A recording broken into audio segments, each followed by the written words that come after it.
पूर्व मुख्यमंत्री शिवराज सिंह चौहान द्वारा सत्ता में रहने के लिए बहनों और निराश्रित महिलाओं के लिए नित्य नई योजनाओं का बखान किया जाता रहा है। उन्हीं योजनाओं को चुनाव के दौरान बड़े बड़े टेंट तंबू लगाकर भुनाया जाता रहा। सरकार बनने के बाद उन्हीं बहनों को अपने हाल पर छोड़कर एमपी के भूमाफियाओं और भ्रष्ट ठेकेदारों को आर्थिक रूप से मजबूत करने के लिए जनता के नाम से कर्ज लेकर बड़ी बड़ी इमारतें खड़ी करते रहे। कई बड़ी बड़ी पुलियां, सड़कें और पानी की टंकियां बनाने के दौरान मध्य प्रदेश की जनता के नाम से कर्जा लिया गया था। वही कर्जे की बोझ तले दबी मध्य प्रदेश के मंदसौर संसदीय क्षेत्र में ऐसी कई निराश्रित महिलाएं हैं जो सरकारी योजनाओं से वंचित है। भयंकर महंगाई के दौर में सरकारी योजनाओं में नाम जुड़वाने के लिए दर दर की ठोकरें खा रही है। सरकार में रहते हुए मध्य प्रदेश के पूर्व मुख्यमंत्री ने मुख्यमंत्री आवास योजना चलाई। देश के प्रधानमंत्री ने प्रधानमंत्री आवास जैसी महत्वपूर्ण योजना बनाई। तमाम योजनाओं के बावजूद धरातल पर हालात भयावह है।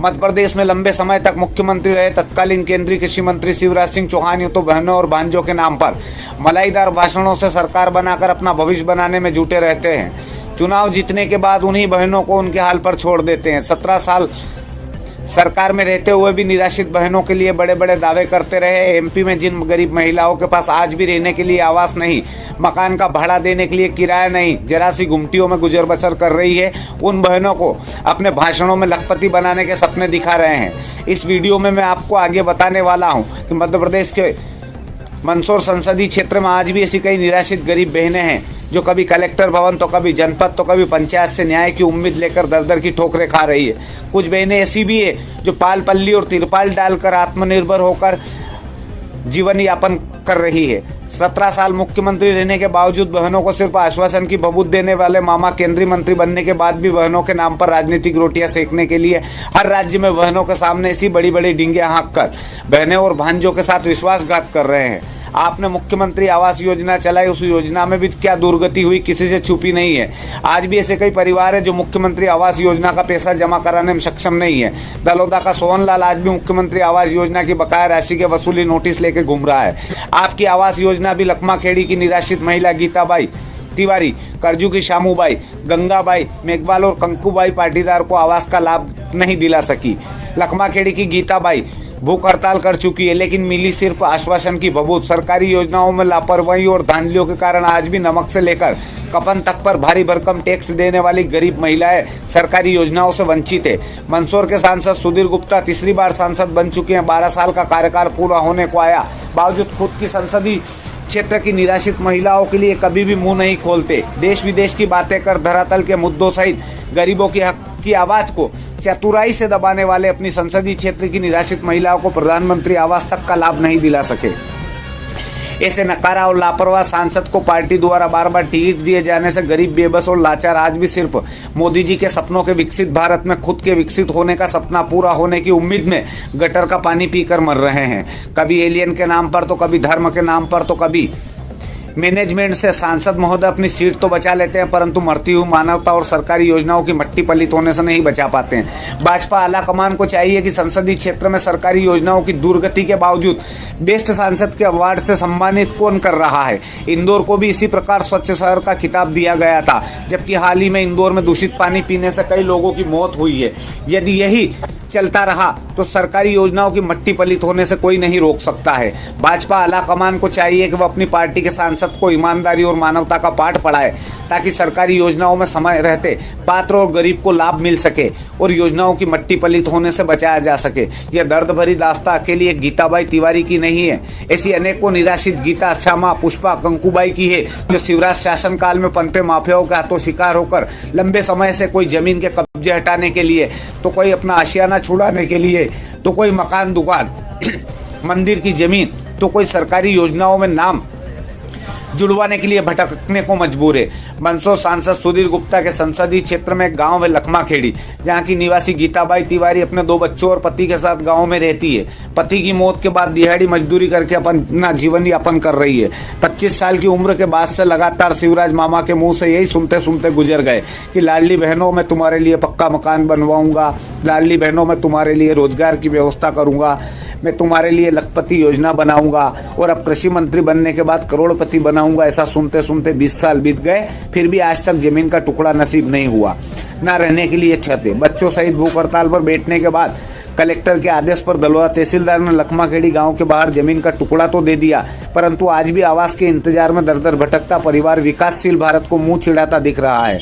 दलोदा सगरा के अंतर्गत आने वाली लखमाखेड़ी पंचायत प्रधानमंत्री आवास योजना की जटिल प्रक्रिया में लाचार महिला गीता तिवारी को लखमाखेड़ी से दलोदा सगरा और दलोदा सगरा से लखमाखेड़ी के चक्कर लगाते लगाते 12 साल बीत गए, फिर भी न कभी जनप्रतिनिधियों ने आर्थिक सहयोग का सहारा देने की कोशिश की, न सरकारी अफसरों को दया आई। अब सामाजिक कार्यकर्ताओं से उम्मीद बची हुई है। यदि कलेक्टर ने निराश्रित महिला को जमीन उपलब्ध करा दी है तो फिर मंदसौर संसदीय क्षेत्र के सामाजिक कार्यकर्ता जैसे जेएमडी ग्रुप के पूनमचंद पाटीदार, अशोक गंगानगर, कोमल बाफना, गौतम गनेड़ीवाल जैसे समाज सेवियों को आगे आकर निराश्रित महिला के लिए मदद के हाथ आगे बढ़ाना चाहिए। देखिए पीड़ित बेसहारा महिला ने रोते बिलखते हुए किस प्रकार से अर्जी लगाई है। यदि वीडियो देखने के बाद आपको भी लगे कि बेसहारा महिला को मदद मिलना चाहिए तो अपनी प्रतिक्रिया जरूर व्यक्त करें, साथ ही वीडियो को शेयर करें ताकि जनता को विकसित भारत के सपने दिखाने वाले नकारा जनप्रतिनिधियों की आंखों के सामने छाया हुआ मोतियाबिंद का पर्दा समय रहते हट सके और इन दोनों बेसहारा निराश्रित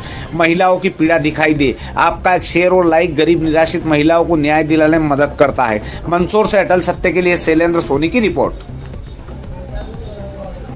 क्या समस्या है? यार समस्या मकान नहीं है, रानी सी गुमटी में रही हूँ, ऊपर कचकड़ो लगी हुई है। कहाँ से हो आप? का। क्या नाम है आपका? मेरा नाम रुकमा। अच्छा, क्या समस्या आ रही है आवास में? ये ऐसा नहीं तो कोई पैसा रह नहीं लाई रहा करी रहा कहीं को नहीं 4-4 साल हो गया मैंने दे दे कागज ने थाकी की मुझे मन घर ही दी दो कड़ी मकान नहीं आयो हमारे। तो अभी कहाँ रह रहे हो आप? मगरा माता जी। अच्छा, तो ये इस गुमटी में पूरा परिवार? गुमटी में पूरा सामान सब खानो पीनो ओढ़नो बेड़नो सब बटे सब बटे कहीं नहीं करना पड़े। ऊपर कचकड़ो लकी मिलो अभी अब माउट हो जाएगा, दर दर पानी पड़ेगा, ऐसा पानी में बैठी रहूँ मुझे। क्या नाम है आपका और कहाँ से हो आप? गीता तिवारी, लखमाखेड़ी निवासी। क्या समस्या आ रही? समस्या यही आ रही कि बहुत साल से किराए के घर में रह रहे कि मैं परेशान हो गई हूँ, किराए का वो दे नहीं पाती हूँ और मैं खेतों में काम करती हूँ, मेरे को 100-200 रुपये मिलते हैं खेतों में। अब बच्चों का खर्चा देखो, पढ़ाई लिखाई का कि खाने का लाऊं कि किराया दूं। किराया तो 2000, 4000, 5000 ऐसे मांगते हैं और एडवांस 10,000 रुपये मांगते हैं तो रहने देते मेरे को। मैं इतना दुखी हूँ कि क्या करूँ, जहर खा लूँ कि क्या करूँ, बच्चों को जहर खिला के मारूँ कि अपने खुद का खा लूँ, क्या करूँ मैं। आप मंदसौर में भूख हड़ताल पर भी बैठे थे? हाँ, प्रधानमंत्री आवास को लेकर। हाँ। कितने समय बैठे थे आप? मैं सुबह 4 बजे से निकली थी बच्चों को लेके पैदल, मेरे पास पैसे नहीं था, किराया नहीं था।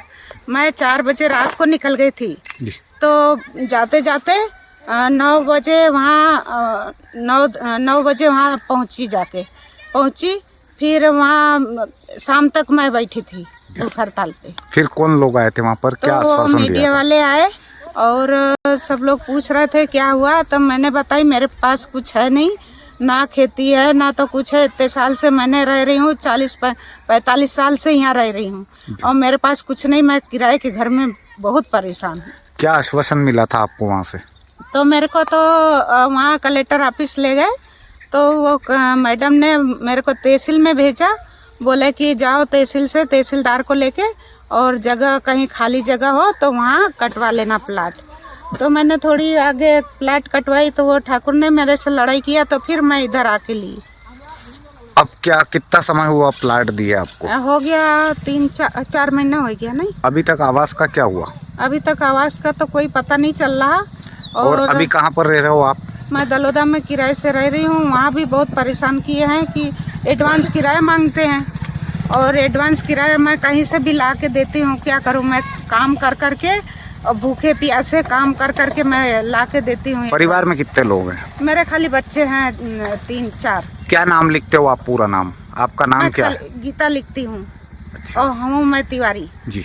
पंचायत कौन सी लगती है आपकी? मेरे दलोदा सगरा पंचायत लगती है। आप वहाँ कितनी बार गए आवास के लिए? आवास के लिए तो मैं कम से कम 3-4 साल से मैं दौड़ रही हूँ। कलेक्टर ऑफिस में 5 बार गई हूँ, 5-7 बार गई हूँ। आवेदन सारा रखा हुआ है। क्या बोलते हैं? तो वो बोले कि हमें तो अभी कुछ नहीं, कभी रसीद दे देते, कभी वो भी लेके रख लेते जो भी देती हूँ वो सब लेके रख लेते कागज और कहते जाओ घर, मैं चली आती हूँ। मुख्यमंत्री, पूर्व मुख्यमंत्री शिवराज सिंह चौहान मामा हैं और वो गरीबों को 2022 तक पक्का मकान देने वाले थे। हाँ। आपको अभी तक नहीं मिला है, क्या अभी कहना तक कुछ चाहोगे? भी नहीं मिल रहा और मैं वही कह रही कि मुख्यमंत्री जी से यही वो कर रही हूँ कि मेरे को जल्द से जल्द प्लाट का वो दे दे पैसे, मैं बनवा लूँ और मेरे बच्चे सुखी रहें, तो फिर मुख्यमंत्री को धन्यवाद दूंगी। इस महंगाई के दौर में मकान बनाना आसान नहीं है। वही तो, मेरे पास 1 रुपया नहीं है कि मैं मकान तैयार कर लूं। और मेरे को शिवराज सिंह चौहान ने अब मेरे को प्लाट बना के भी दे तो वो रहे, मैं कहाँ से लाऊं? मेरे पास कुछ है भी नहीं कि बेच बचा के बना लूं।